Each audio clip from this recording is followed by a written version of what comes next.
video of the 550 here for those interested. Starting on the back end here, this is a Smith 10-foot 4-yard stainless dual electric spreader. Let's see some of the work I did on the truck here. This was a flatbed when I bought it. Minimizer poly fenders. The spreader is mounted to the frame. Some box tubing on the back, 1.5 by 4, and then 3 taillights. The stainless panel on the back here. Did some ABS. That's removable. Slides out after you take those 2 lights off. Trailer plug siding under there. Dual electric, so there's a separate spinner motor, and then up in that unit there is the motor for the conveyor.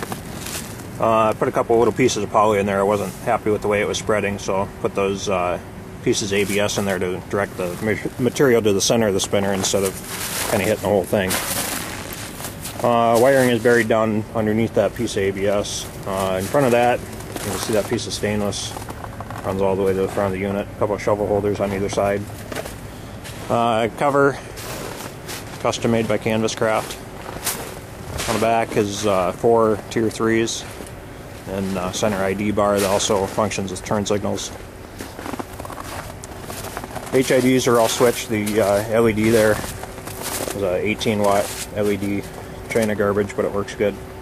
That's run off the back of light circuit. In the front here, there's a chute.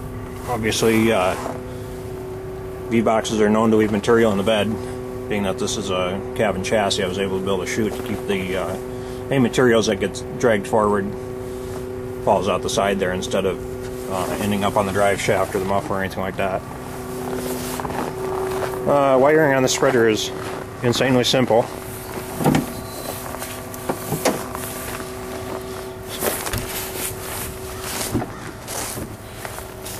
Start with the battery connections. I took 0 gauge over to a circuit breaker on the side there. There's the main solenoid for the spreader. I believe it's a 120 amp solenoid. From there you can see 2 cables, one for the spinner, one for the conveyor. They go under the cab. And so most of the electrical connections are inside. There's another solenoid there. There's a module under the seat that runs, the wiring runs up to the dash for the spinner control. That solenoid there is for the conveyor. So there's a switch gear here.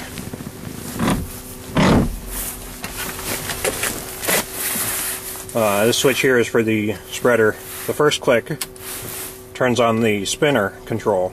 It turns on that main solenoid under the hood, and then you adjust your spinner speed with this dial here. And then the second click turns on that solenoid under the seat for the conveyor.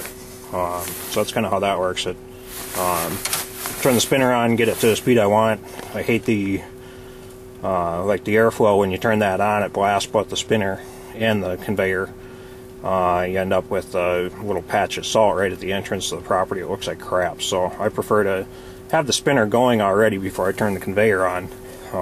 That way I'm not dumping excess salt, you know, where you don't want it and making a mess and not looking good. Other switches here, lights on the back, the tier 3s. This will turn on the light bar on top. That's a Wayland Patriot strobe. Work lights, first click is rear HIDs, second click is both the rear and the ones on the side. These are for the plow lights. And this is an ignition bypass. You click that, that'll keep the truck running. Right now it's obviously not running. Underneath that's a Kenwood TMD 700. It's a ham radio, 2-way dual band GPS packet, the whole 9. Otherwise, the truck is an XL. Stole it out of Texas. Not literally stole, but figuratively speaking, I got a hell of a steal on it. The radio was just an AM/FM. I put the CD tape unit. They just pop right in, same harness and everything. Did the brow strip, tinted windows, just like everything else. Put the vent visors on. Found a grill guard on Craigslist for it. Paid $40 for that grill guard. Repainted the bumper with the truck bed coating. Blizzard mount, power hitch 1 mount. You see I modified the grill guard and took an old white tower, cut up the old white tower so the grill guard literally sits right down inside the white tower pockets. And then the plug here is a 6-pin modular plug. I'll show you on the other truck in a second here.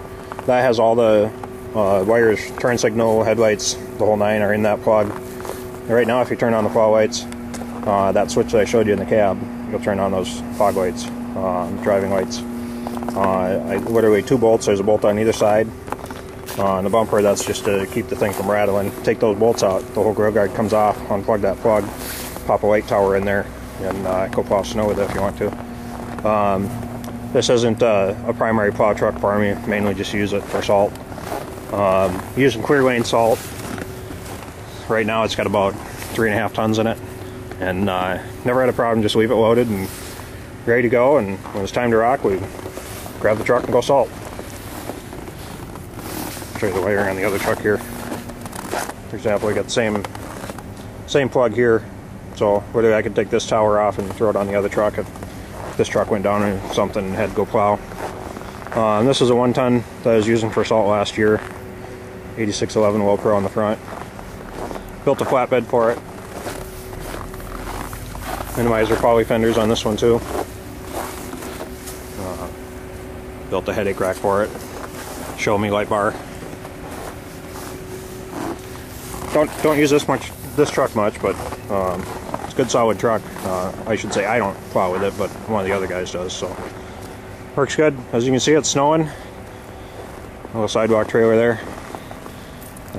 Talking 1 to 2 inches today, so we'll see what we end up with. Got about a ½ inch so far. So hope you enjoyed the video, guys. Let me know if you have any other questions on that Smith. Love that spreader. Highly recommended to anybody interested in something like that. It's a very nice unit. Catch you later. Take care.